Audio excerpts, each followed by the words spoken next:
What is the meaning of life?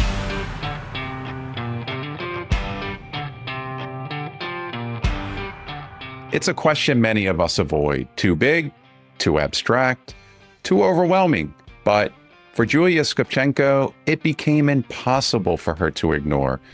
In the early days of the pandemic, as half her clients disappeared overnight, she found herself staring down that question, not as a philosophical exercise, but as a necessity for her moving forward. Hi, everyone. I'm Raymond Lee, the host of Clocking Out. This podcast, it's dedicated to my mom, who showed me what courage really looks like when she took her own leap of faith to pursue career fulfillment. This week, Julia joins the Clocking Out community. She's an entrepreneur, a sustainability leader, and the co-founder of the global think tank AlterContacts. Her work accelerating progress toward the UN Sustainability Development has been recognized by the United Nations and the European Parliament. She's a guest lecturer at the University of Amsterdam, and she's the author of over 50 articles on sustainability, entrepreneurship, and social innovation.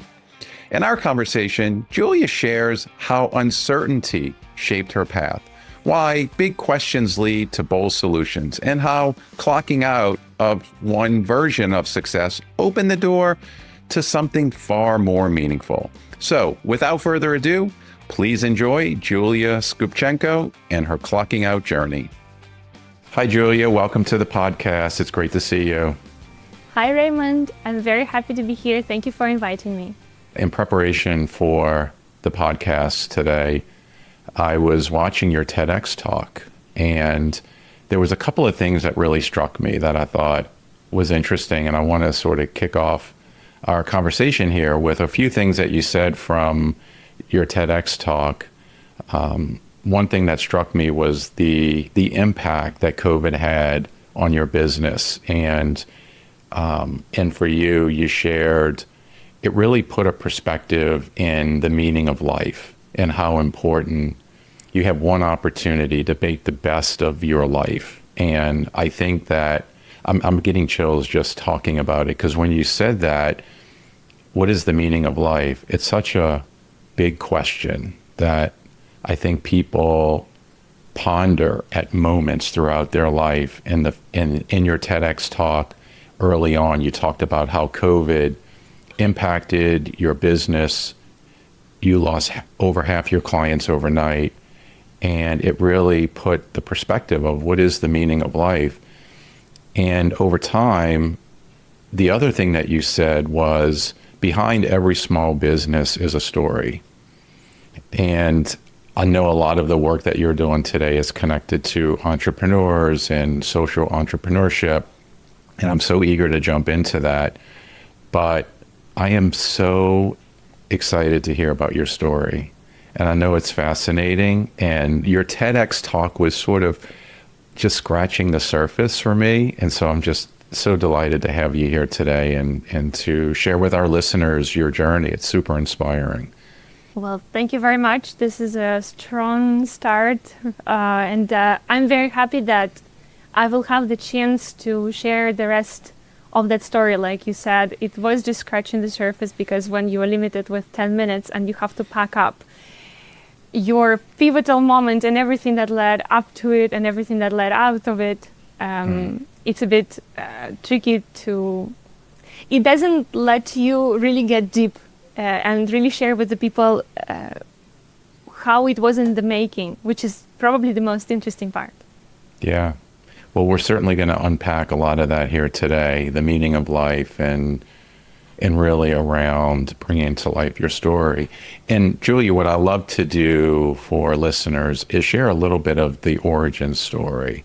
Would you mind sharing with us where you're from, and also what did your parents do for a living? Yeah, of course. I think this is a good place to start. Well, I was born in 1990 in Soviet Union. So it was just a year before it collapsed. And it's in the Arctic region. So you can imagine already fairy tale-like pictures of lots of snow, the reindeers and things like that. So that's where I spent the first 20 years of my life, actually. So that was quite defining the Arctic region in my life. And my mom at that time was finishing her master's degree at the Moscow University in mathematics. And my father was doing a PhD in microbiology, also at the same university. And then throughout my childhood, my mom actually became a PhD in economics, started lecturing, started researching. My father sort of faded from the picture because they divorced. And then for the rest of the family, I relied on my grandmas, who were also in academia. So they were both PhDs in different fields, in economics and botanics. And so I was raised in this Arctic surrounding, full of snow for 6 to 9 months a year, with these wonderful women who are all full of knowledge. And that could be a start. Wow. Well, it certainly sounds like they had an incredible impact on you. Did you have any siblings? Yes, I have a younger sister. She's 4 years younger. She has been, I feel like I have raised her. So I don't have children at the moment, even though I'm 35. And some people might wonder, but I feel that, since I was 7, so in Russia, when you finish kindergarten at 6, at 7 you go to school, like real deal, primary school. That's it, you're adult. And from the moment I entered school, basically I was picking up my sister from the kindergarten. And then later on, I was cooking for us, and then later on for cooking for the family. So I really feel like I have had this experience of raising a child. Maybe when she hears it, she won't see it the same way, but I was there a lot because my mom had to work in 3 different universities to support both of us, to support the whole family. And I think a lot of the time I spent, taking care of the house or cooking or bringing my sister from here to there, going to after-school activities like music school and other things. So, to the question about siblings, yes. Yeah, I love that. I love how you sort of gravitated right to the big sister who was sort of the caretaker for your youngest sister. And so, Julia, what did you, as a young girl, what did you want to be when you grew up? Well, I remember distinctly the moment when in kindergarten, when I was 5, I was walking with a magnifying glass, being sure that I want to be a detective. That, I think, found itself into real life in no way. But it was the start of the dreams. So then, of course, came, the singer, the writer, the model. As time went by, the dreams were different. And then when I was 15, I was like, I'm going to be an entrepreneur. By 25, I'm going to have my own firm. I don't know where I had that confidence, especially being in a 100% academic family, which has its path somewhere else. Yeah, I'm curious to know, did your parents have an influence over you with their success in academia and their credentials? They're all PhDs, and your grandparents, did your parents have an influence on you in terms of what you were going to be, or did they sort of let you figure it out? I think from very early age, I think my mom was nurturing and mentoring me towards maybe not a strictly academic profession, but definitely the life full of knowledge. I think at home, for example, we would discuss economic concepts from economics, some terms, some interesting observations, and so what does it actually mean? So I was, the critical analytical thinking, I think she really nurtured that in me. And there were many things that she, of course, influenced directly. For example, I went first to economics class at the school. Then I moved to a mathematics class at the school. So I was always kind of pursuing knowledge with her with her help and support and her guidance, actually. I think that's the most important. I think parents are there in many ways to guide us, especially, well, during the first 18 years, it's kind of their job. Yeah. So from the school times came the university, where she really aced, because she's been a lecturer at the university for years and years by then. She knew ins and outs of the university, thanks to the fact that I'm always satellited. Can you say that? I was always like a satellite around her at the university. I knew the people, I knew how it rolls, I knew about the articles writing, I knew about this and that, a little bit of everything. One of the things that I like, that she taught me very early on, is that the best way to have a rest is to change an activity you're doing at the moment. So if you're reading the book and you got tired, then go do some mathematics. Or if you're tired from that, go for a walk. Or if you're tired from that, go cook. So there's the concept of rest was never sit on the couch and stare at the TV.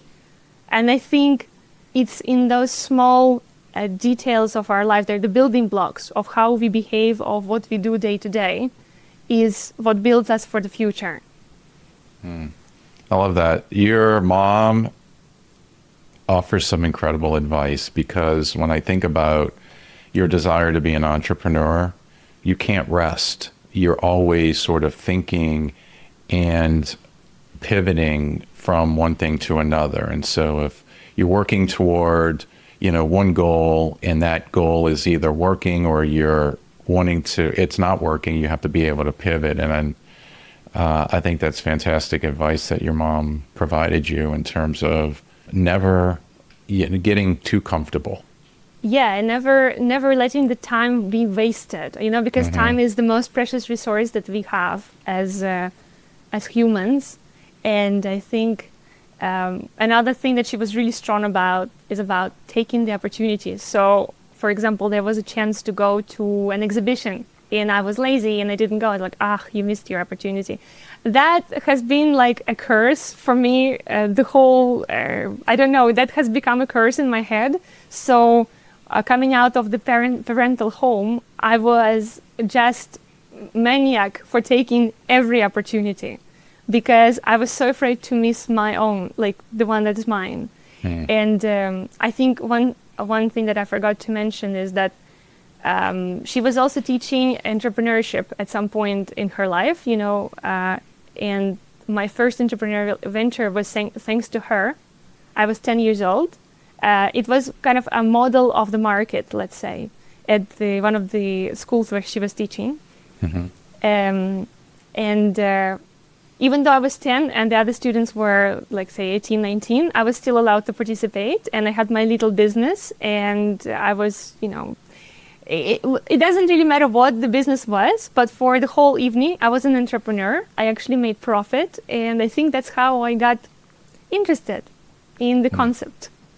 Yeah, I can imagine how early on you were interested in being an entertainer.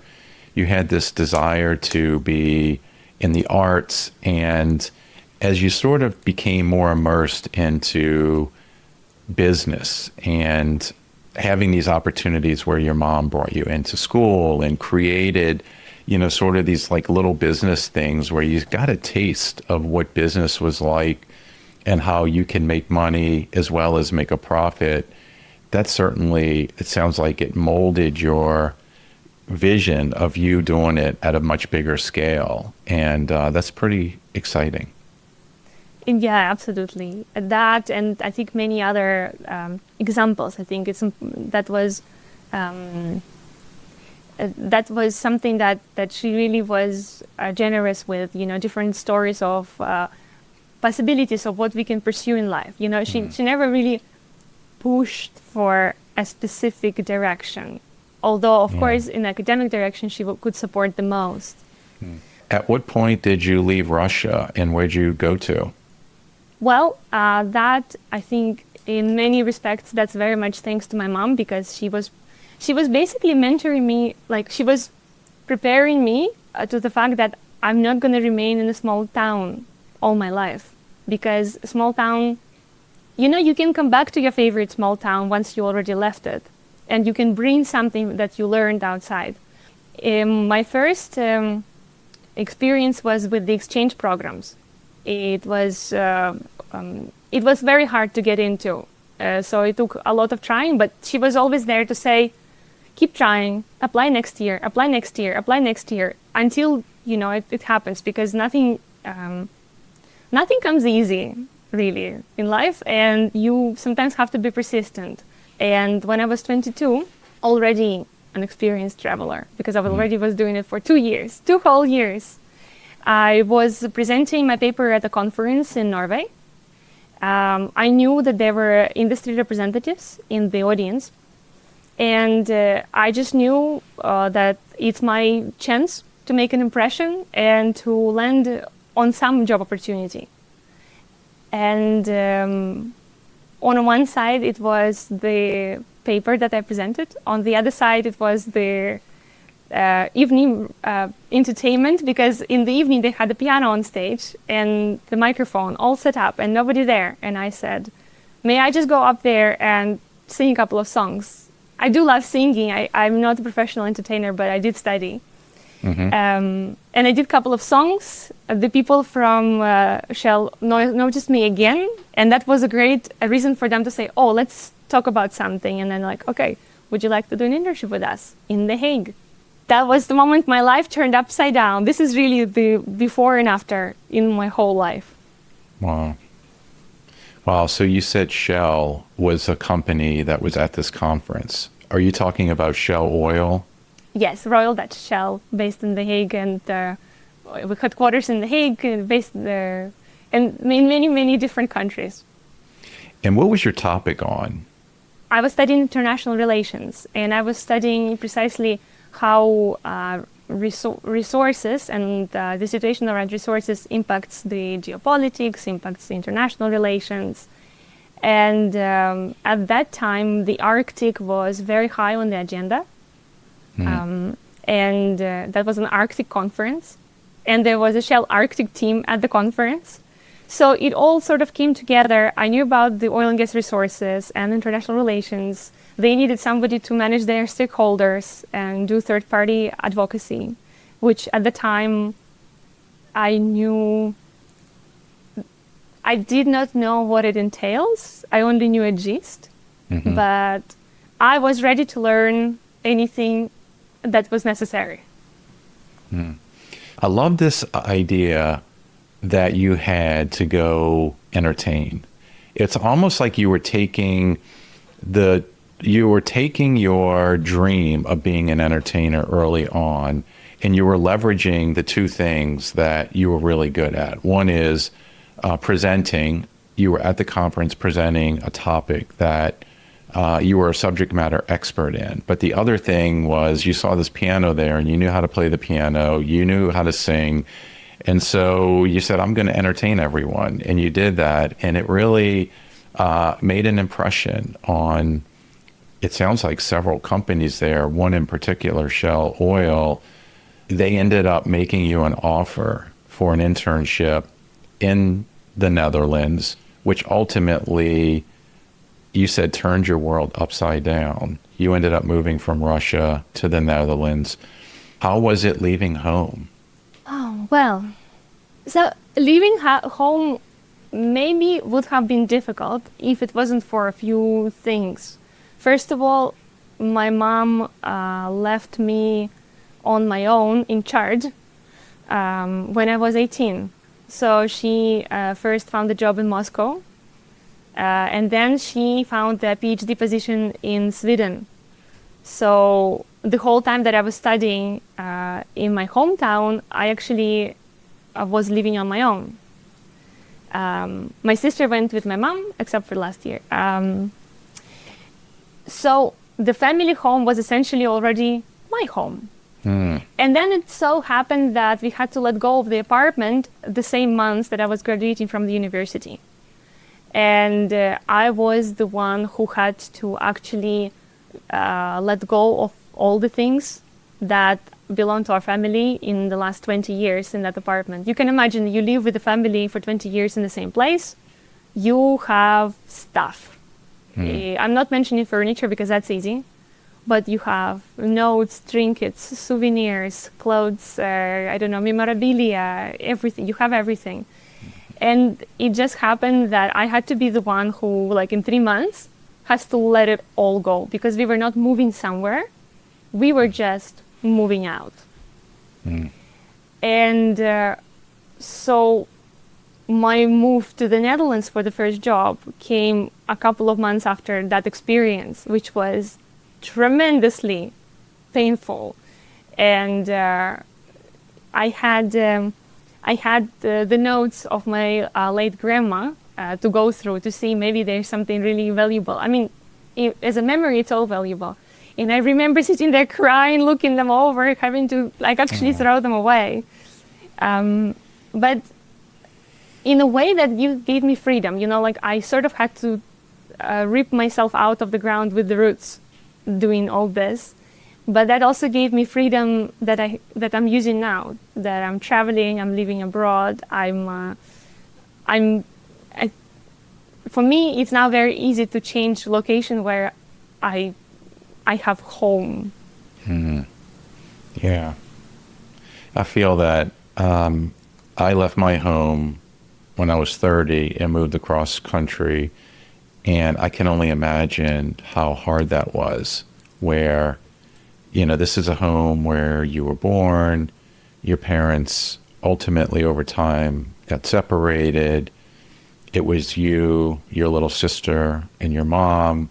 Your mom was doing what she could to sort of manage her own career, which she had a big job. And then she was raising two girls. And you ended up you're 18 years old. You're now living at your home by yourself. And you have this tremendous opportunity to leave Russia, to move to the Netherlands, to pursue this dream of entrepreneurship. And this is ultimately the next step in the journey. And I can only imagine how emotional that was as you're sort of closing that one chapter, but the excitement of this new chapter ahead of you there was probably a lot of nervousness about the uncertainty of that and what to expect.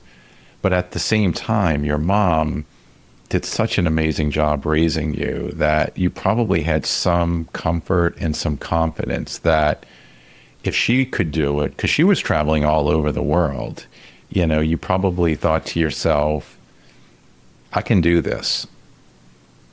That is absolutely true. That sentiment, that having this inspiring example, and I know my mom and I, we have our moments. You know, we're people. It's not all, you know, walk in a park.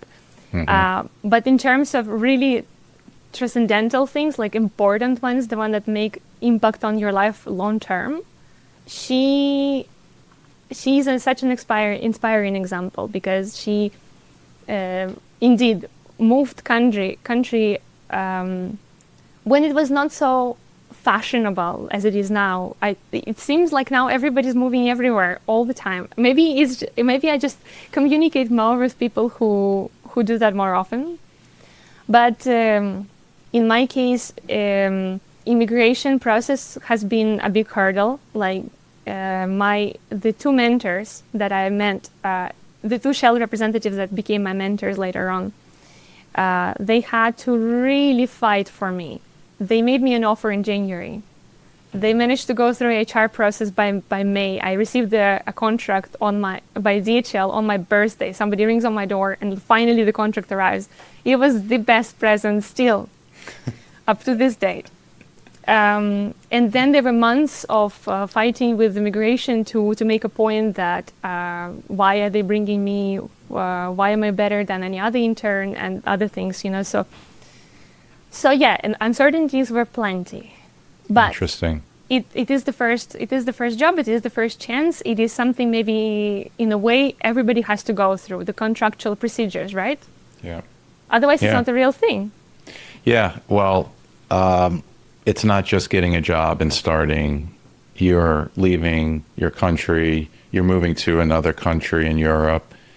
the immigration's tricky. And so it sounded like Shell had a ton of patience because they knew that you were going to make a big impact on their organization. And so tell me about the job. What did you like and what didn't you like about working there? Well, the job was amazing. My first job, truly, I think I've had the biggest luck with the two people who invited me to work for them and who were essentially my bosses, both of them. So how do I start? Where do I start? Okay, so it was the Shell Arctic team at the time that Shell was really trying to get the buy-in for the Alaska offshore exploration. And what we did as a team, we had to do the third-party advocacy.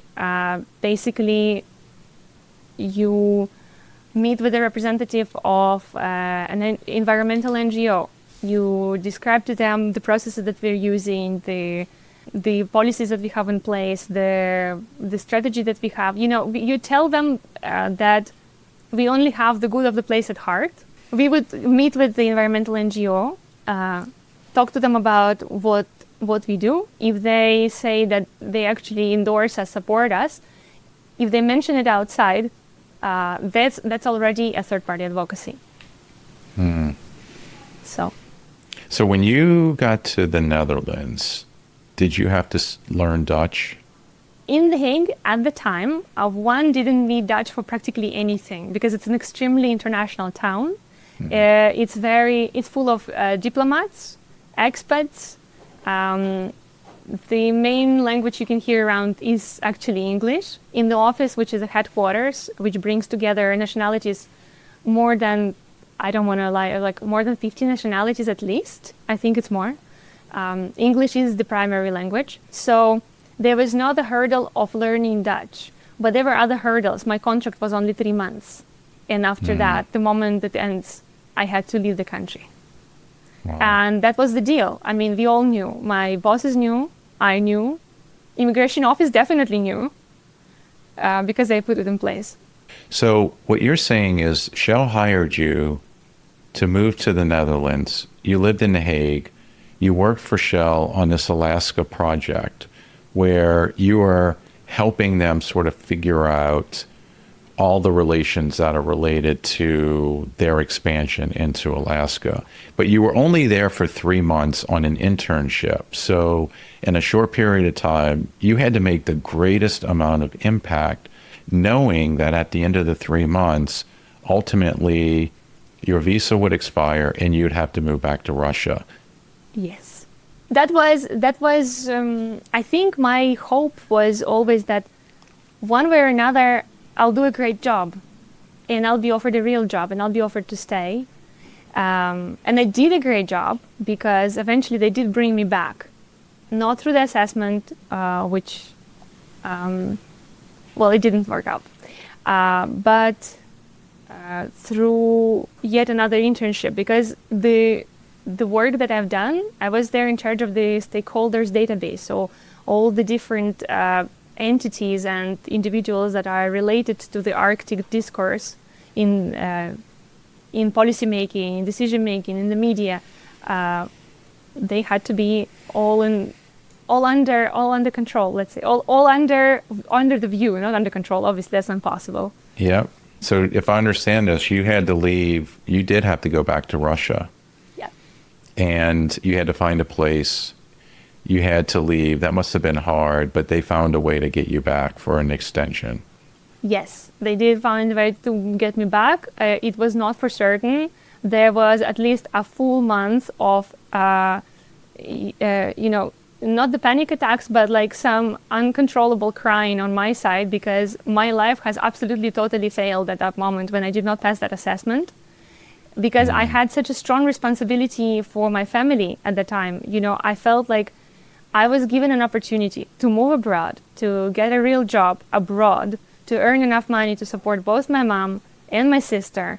And I failed them all. I totally blew it. This is how I felt, even though I did great on the job. The assessment is the assessment. Recruiters aren't always the recruiters are looking for the best material for the company. And as the history shows, I was always a bit of an outlier.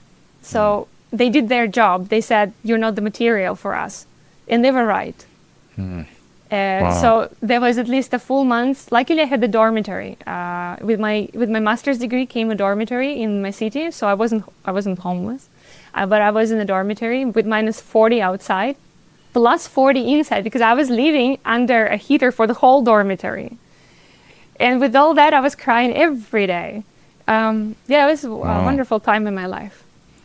Wow, it sounds like you were sort of in isolation, essentially, where you had this great opportunity. You went from pursuing this opportunity, you get the job, and then now you're back in Russia in a dorm where it's freezing cold, and you're thinking to yourself, what's my life going to turn into now? Yep, that was the moment when I applied to be a cruise singer. That was the moment when I completely reevaluated everything, how I was with people, how I was, what was I actually looking for. And yeah, it was a tremendous, break point in life, in an early life, let's say. One of those really important learnings. The recruiter at the time told me that I don't know where I'm going. And I don't know how to get there.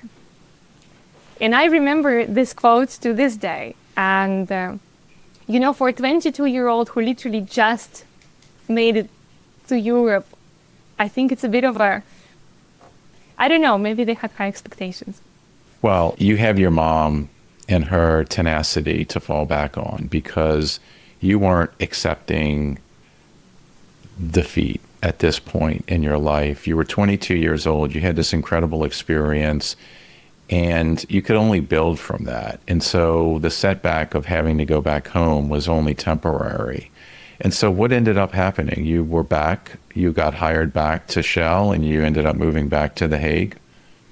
Yeah, well, that's part I think I'll kind of scroll through, because, I feel like I'm giving maybe importance to the details that are truly important to me, but might not be so universally applicable to the listeners who are looking for the clock out experience in their life.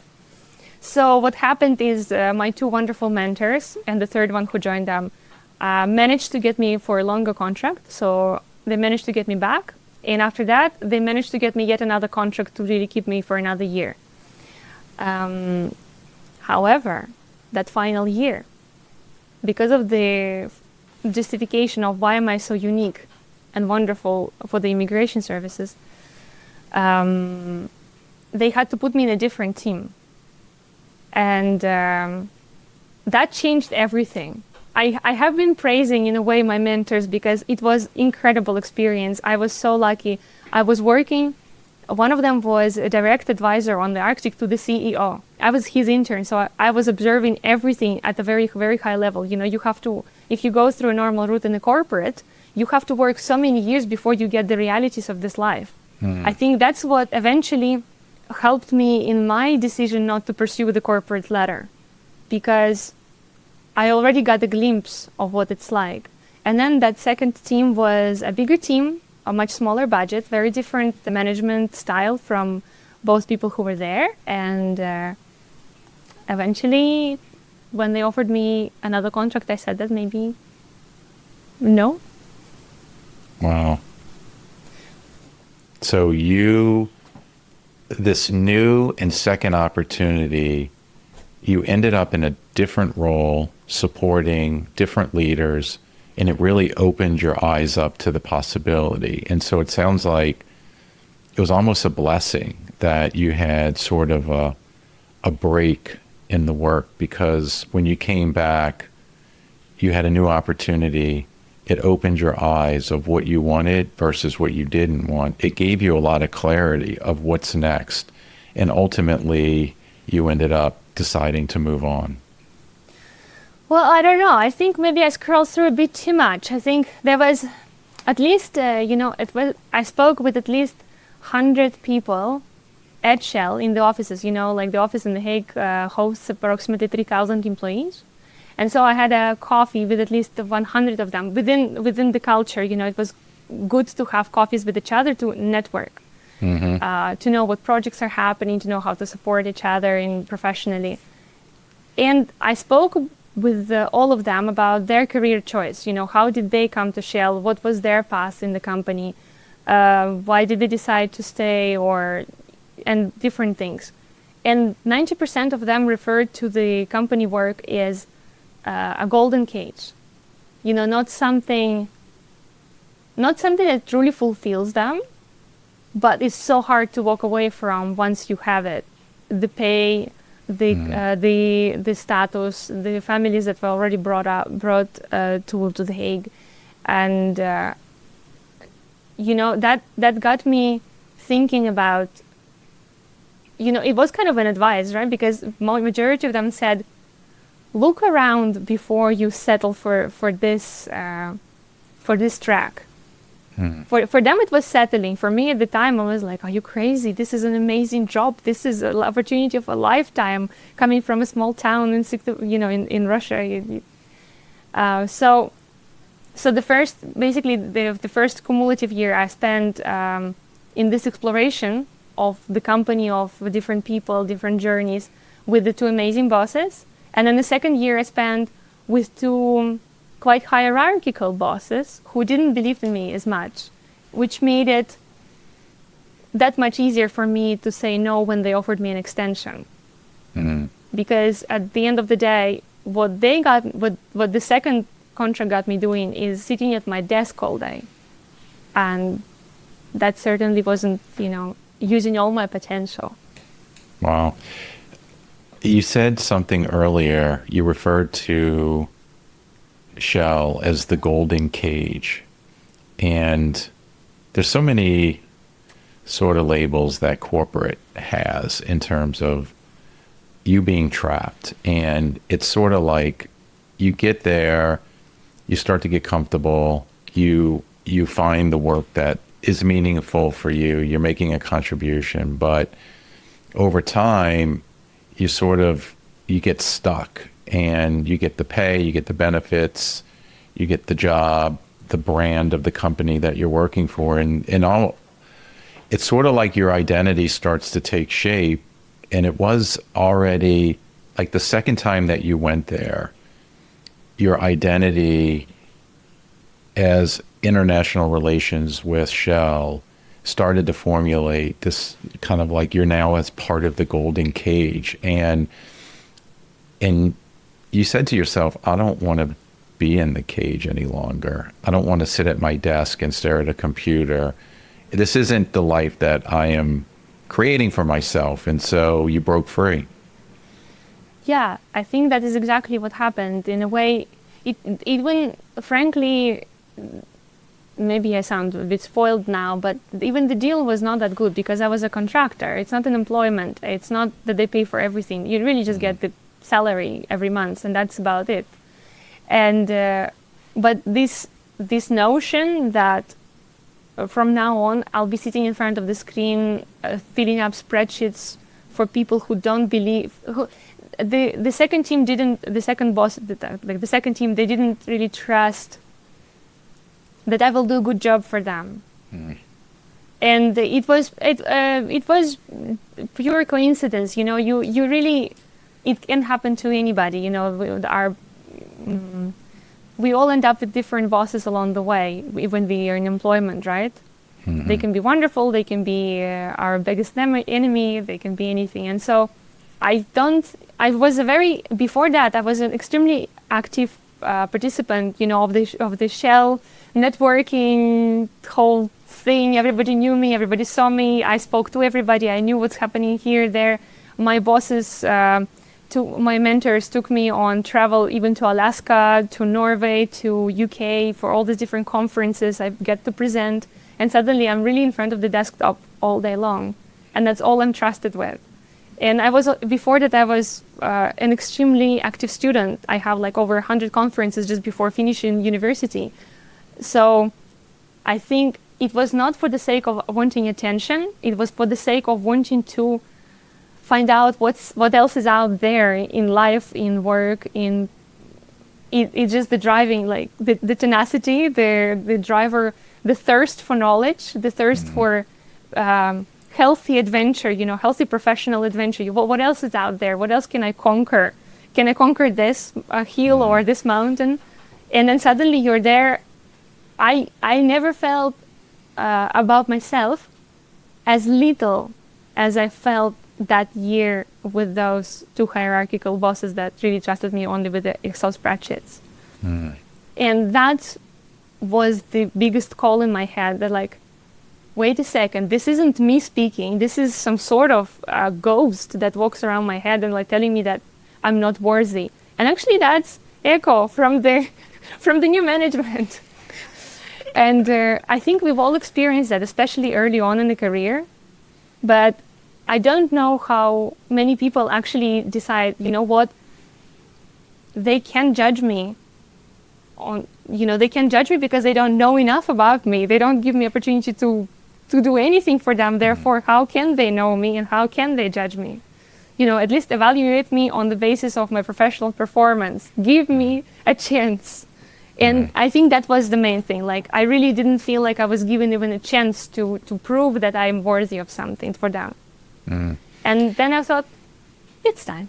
Yeah, that makes total sense. I feel like you gave this opportunity a shot and you did the best you could do.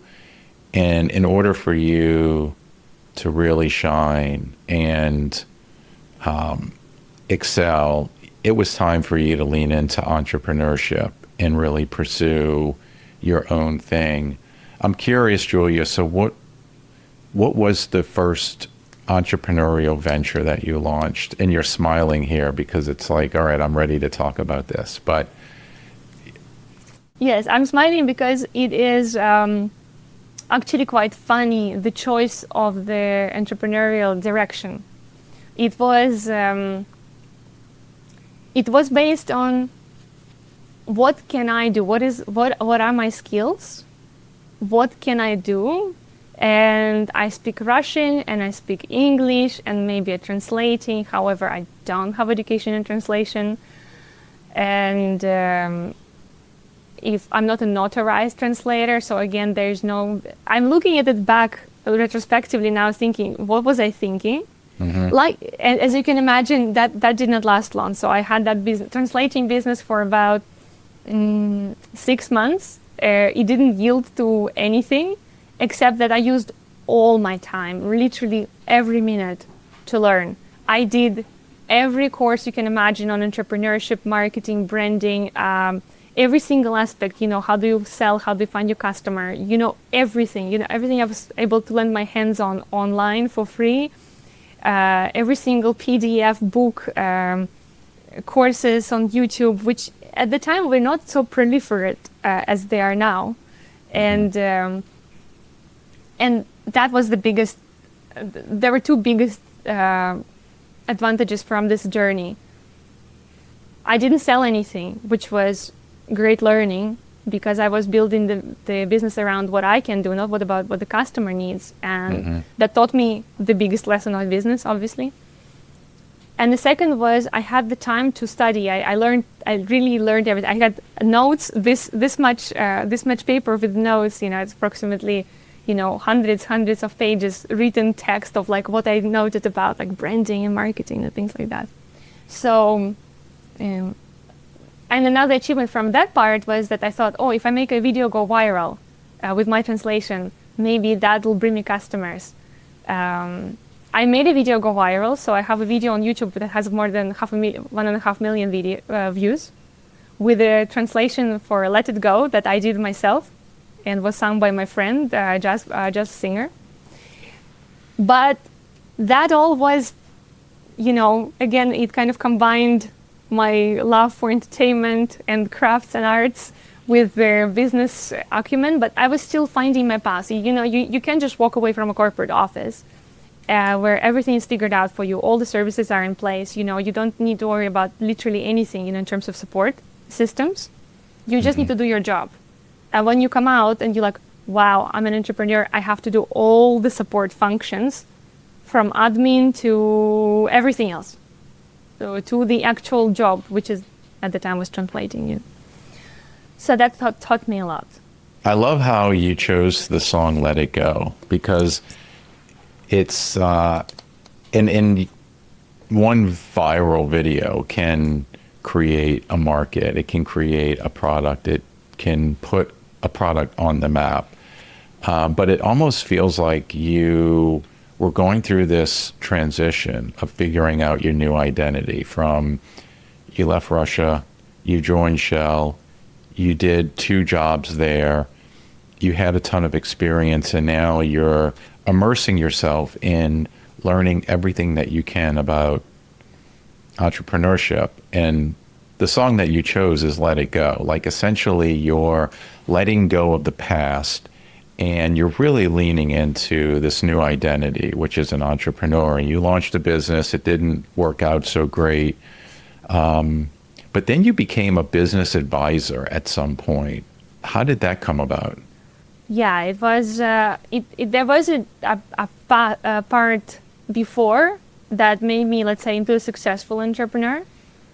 Because after having this translating business, I went and closed it, and then suddenly one of the leads that I was cultivating said, "We need you for a 1-hour call." I'm like, "Okay, it's this much. Let's do it." They're like, "No. We're official firm. We have to you have to be super registered to work with us." Eventually, it ended up me getting registered and registering a new business, which was built actually just for that customer, on the spot, on demand. This is the way to do it. Somebody comes and knocks on your door and says, "Can you do this for me?" And you're like, "Well, if you really insist, I'll do this." It was a bit like that because I closed my business. I really was trying to get rid of them, quoting them way beyond what I thought was reasonable. They're like, "Yeah, that's fine for us. That's fine for us." I'm like, what's happening? I mean, where was all this? But I guess there's time. It was a unique proposition. They wanted to enter Russian market before all the actions. It was 2016. It was way before. And I was prepared to go travel to Russia, represent them at different conferences with oil and gas masters there, and so it was a very unique positioning. And so I worked with them and learned a lot also about business. And then the following year, I became. Eventually, it was also not very straightforward. There were lots of things in the middle. But eventually, another lead that I was cultivating invited me to be a strategy advisor, let's say, on the digital innovation center they were building in another big corporate in the Netherlands. And in reality, my job was kind of to identify the business opportunities, within the business. Mm-hmm. It's a bit cumbersome to talk about all of that. I can, if you want to, but I'm afraid that that's not really the point of the story. But that really helped me to collect those experiences, So my own failures, my own successes, working with others, of big and small, to see how they're doing and what they're doing and how is my advice working out for them. And then from then on, I really did a big business advising practice, where I work with more than 150 small and micro businesses. So that we're talking about from 1 to 10 people. So something that I knew about, not let's say medium size where you have a completely different ball game. And so that really is where you scaled your business advisory practice to help young entrepreneurs who are just getting started with scaling their business to the next level, and all the experience that you had prior to. And it was that one customer, though, that came out of nowhere, really. I mean, you were closing down the translation business, and it's interesting when you make the intention of closing something down, it's like all of a sudden things become a reality and opportunities surface, and you're like, okay, this is a sign. And I think one of the things that listeners can relate to, and also if you're trying to find that thing that ultimately will be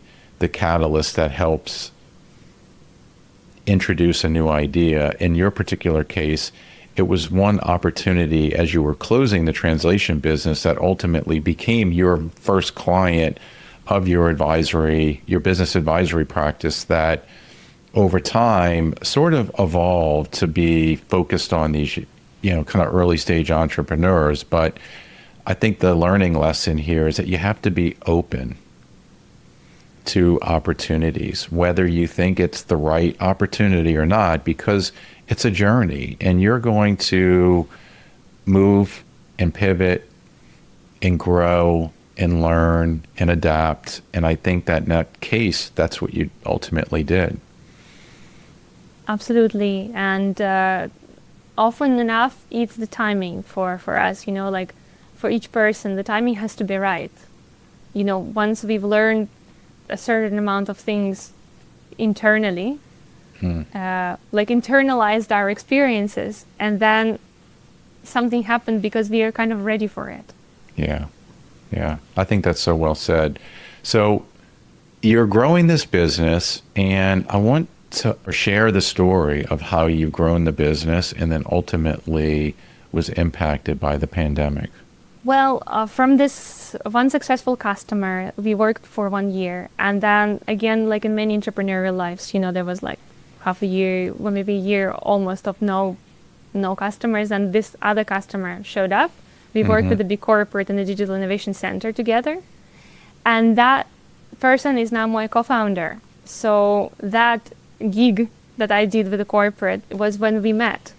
And we realized that the professional compatibility is very high because we see different sides of the same problem or the same situation. We can find the most simplified solutions to very complex riddles, and that's what we like to do. And we also like to work together.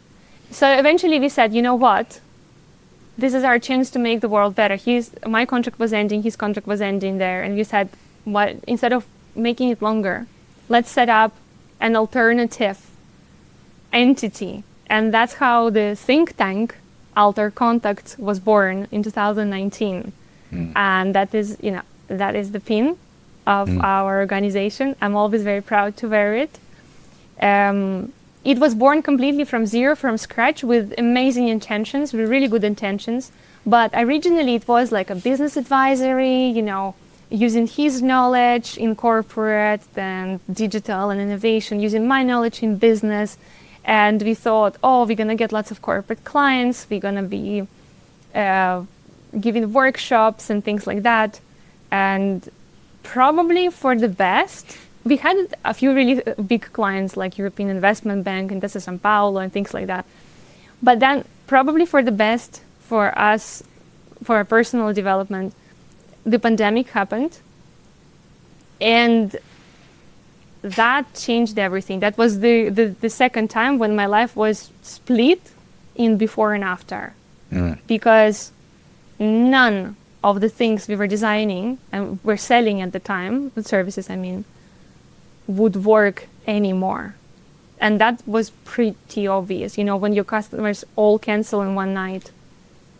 And then you're like, okay, what now? And that's precisely what you mentioned at the very beginning of the TED Talk, that you start asking, what am I doing with my life? What are these 2-3 months of lockdown that I'm sitting around and trying to understand, to make sense of reality? And I always had really, I loved volunteering always. I have a desire to do something for others. It's not to boast about it right now, but it is something in me that I enjoy when I see that I can help. And I'm not going to repeat the TED Talk here, but just to give more details, that I felt like it was my time to do something different. It was my time to do something different, and to do something for others. And for others who are like me, the same small business owners who are also sitting already for a couple of months, not knowing what's going to happen next, not knowing what to do, not knowing who to ask. And that's how the most amazing nonprofit initiatives was born. Lockdown economy, the most amazing for me, of course. We did a series of podcasts, of video interviews before it became fashionable. We were one of the first pioneering, a series there. And thanks to volunteers, we scaled to 42 countries. It was in 17 languages. It was completely inclusive. Our volunteers, first of all, could be anybody. Literally, we had grandpas who were retired. We had students who just entered the first year of school. We had people in between professions. Everybody helping us, and they could interview anybody as long as that somebody was a small business owner. Even the fruit store on the corner of their street, it was completely inclusive. That was the most beautiful thing about that initiative.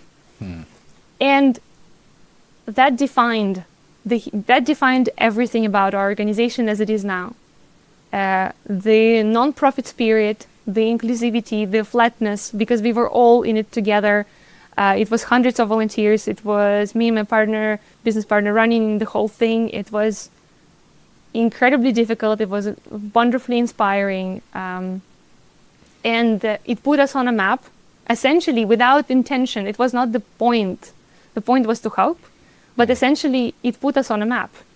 I love the mission, and I'm curious if you can share your advice to individuals who are struggling with identifying what their life mission and purpose is, and they're sort of trying to figure that out. Based on your experience, Julia, what advice would you give people? The advice that I always lean towards when people ask me on how to find their purpose or how to find their meaning is try many different things, but ultimately try to help. I always recommend volunteering. It gives you that opening of the door into an organization, into mentality, into culture, into people's lives. And there's so many opportunities nowadays to do something for others free of charge, that you do it because you mean it. And that's where the meaning comes from, because I would do what I do in my organization, even if people wouldn't pay me. And frankly, that's how Lockdown Economy was done. And that's how half of our projects are non-profit and they're not funded by anybody. We do them because we consider that they're meaningful for others. We consider that it's important. And even if I don't get paid necessarily for them, I still have the same inspiration and drive to do them. And to find meaning, especially in career, in professional life, one has to find something that they would do even if nobody was watching, even if nobody was paying them, even if nobody was demanding that it has to be done. And I'm sure if people would do things that nobody has to pay them for, they would find that professional fulfillment. And maybe eventually it can be made in the profession. We find ways also then to create financial streams to support that. But first of all, it comes from the heart. There's no way around it. That's so nice. I love that. I love that advice. And I love how you share the idea of making money comes second. It really is around finding meaning, what fills your heart as well as your head.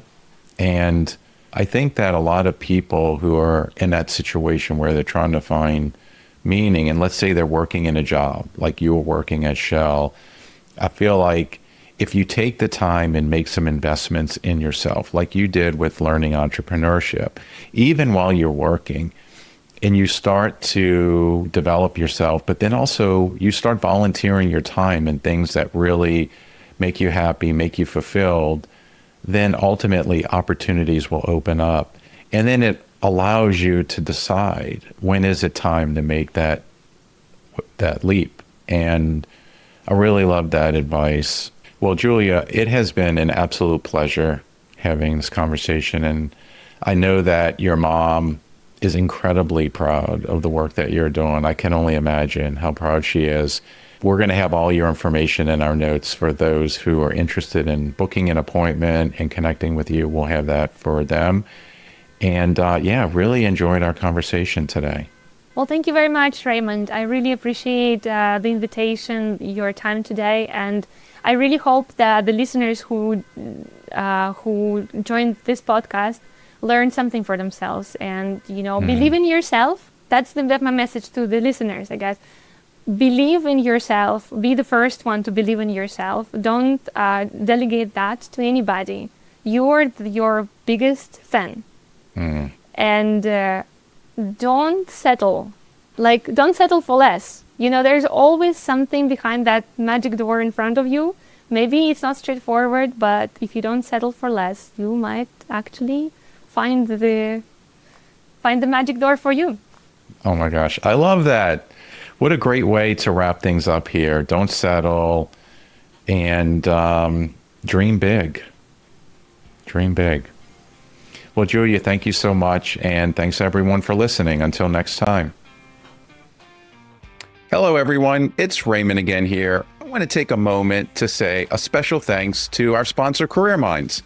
They're a global provider of career transition and career development solutions. And if you'd like to hear more on Clocking Out, we'd love for you to take a second and click follow of your favorite podcast app. And while you're there, leave us a rating or review. It really helps new listeners find the show. You can also watch the full episode on YouTube. Just search Clocking Out with Raymond Lee and hit subscribe. And if you're listening on Spotify, don't forget to check out our episode polls or just drop us a comment. We'd love to hear your thoughts. Finally, if you or someone you know has a story to share about navigating change, taking a risk, or rethinking your career, we want to hear from you. Head to the link in our show notes and fill out the form to be considered for a future episode. Until next time, remember, if you're just sitting there thinking that you're stuck or you're unsure of your career or future and you think it's time for a change, I would encourage yourself to ask these 3 questions. Does my career or work make me feel alive? Am I doing the things that genuinely matter to me most? Am I creating value for myself and for others? Until next time.